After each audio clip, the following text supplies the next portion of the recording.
Hello and welcome back. This is video number 3, and this is all about what Google wants and the strategy.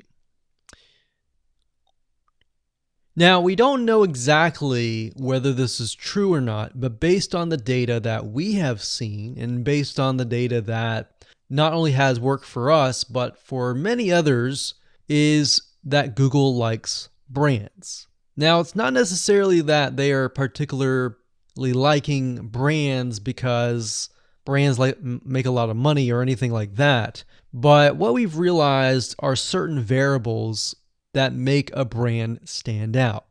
So they don't exactly go out and tell people that they like brands, but based on the data that we've seen, we have seen brands rank better.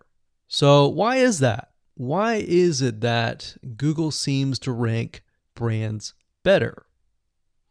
It's because brands last long term, and they oftentimes provide value. Remember, going back to what makes the visitors happy, it's the value that they are offering, right? At least the majority. So you'll notice that brands tend to have a really good following of fans that love their content. So why is that important? Well, their concern isn't really necessarily the brand, but giving people that are searching certain keywords on Google or YouTube, giving them what they want. Now, you'll notice that brands attract a consistent following as well. So Google likes it when they find that there's not only a good following, but a good engaging and good interaction. So their fans click and engage with their content more. And YouTube likes that. They love engagement. If you take a look at videos that rank really well, you'll notice commonality, and you'll notice that they have a lot of likes, they have a lot of comments. Essentially, they have engagement. And engagement is essentially the currency of YouTube. So whether somebody gets a bad comment or a good comment, a comment is a comment.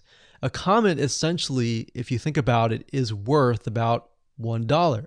Now, we're just saying that because it's like currency, engagement. Now, this means there is a higher CTR, or in other words, click-through rate. So if you have fans that really love a specific brand, they're most likely going to come back over and over again, right? So higher engagement is what Google likes to see. Higher engagement means that the fans really like the content. So this is based on the data that we have received and based on the data that we have observed. So the strategy here is to make sure that you look like a brand and you do backlinking like a brand. Make sense? So what does backlinking like a brand look like? Well, if you think about the visitors that are coming to that brand, they are looking at it, they're engaging with it, they're sharing it with their friends. Now, like I said earlier, there's no exact this is the way it is, but based on the data that we have gathered over the years and what we see what works and what hasn't, we can safely say that looking like a brand will be better for your YouTube channel.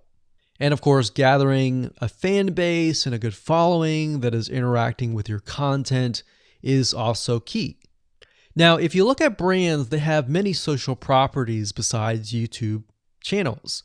They've got Facebook.com, they have Twitter, they have Snapchat, and more. So it only makes sense for your brand to have the same properties in your brand name and interlinking to each other, right? So let's say, for example, that you upload a video to YouTube. Then it's going to make sense for you to post that same YouTube video or share it via Facebook, Twitter, Snapchat, and more. So essentially, we're interlinking them together. And that kind of brings us to this strategy, which is the ring. You're basically interlinking everything together. So like I said, for example, you post a video on YouTube, it needs to be pushed to Twitter, your Facebook fan page, and other social properties. And fortunately, because everything is going to be automated, once you do that, it will trigger and it will automate the whole process.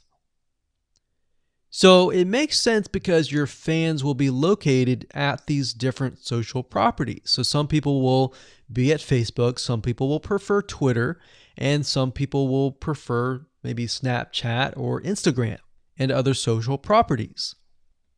But if you think about it, it sounds very time consuming and tedious, right? And yes, it is, but once everything is set up, it will actually make your life a lot easier. But like I said, don't worry, we're going to show you how to speed things up with a few dollars. So with that said, let's move on to video number 4. Hello and welcome back. This is video number 4. And we're going to talk about the ring, which is the strategy. So in the previous video, we discussed why having different social media properties interlinked together can help Google see you as a brand who is sharing your content to your audience. In other words, these aren't just random backlinks, but links from big sites that are branded towards your company. And this is why this is super targeted and is much more powerful than a simple backlink. Makes sense?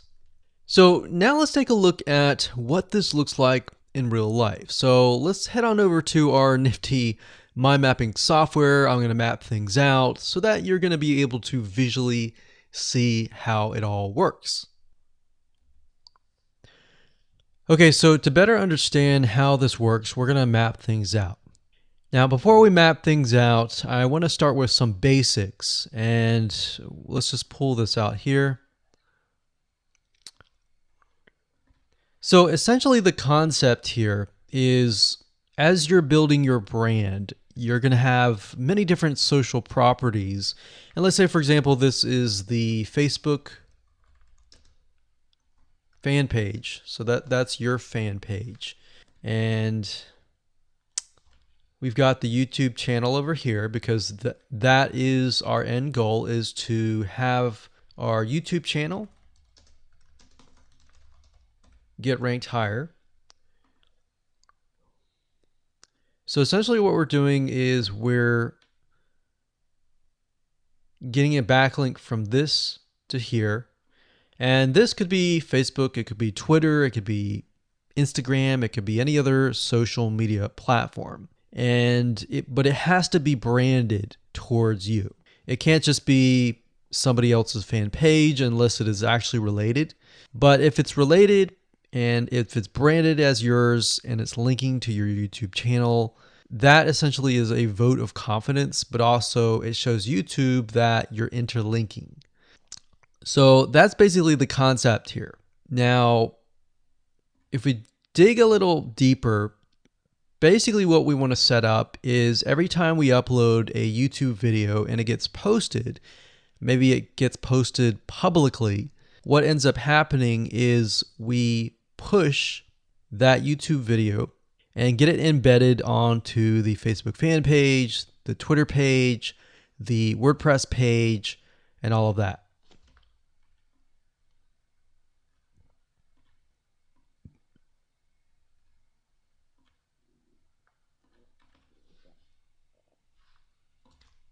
So we'll put Twitter.